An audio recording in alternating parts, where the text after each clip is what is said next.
Bagong hukbong bayan, sandata ng sambayanan. Ang hukbo ng himagsikan, tagapagtanggol ng kalayaan.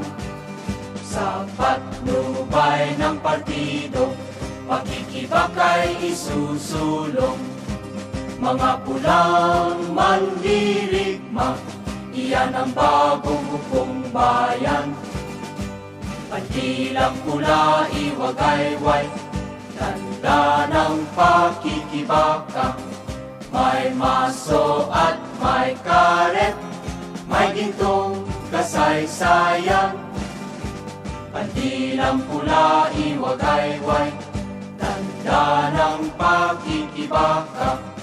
Himagsikan ay isulong hanggang sa tagumpay.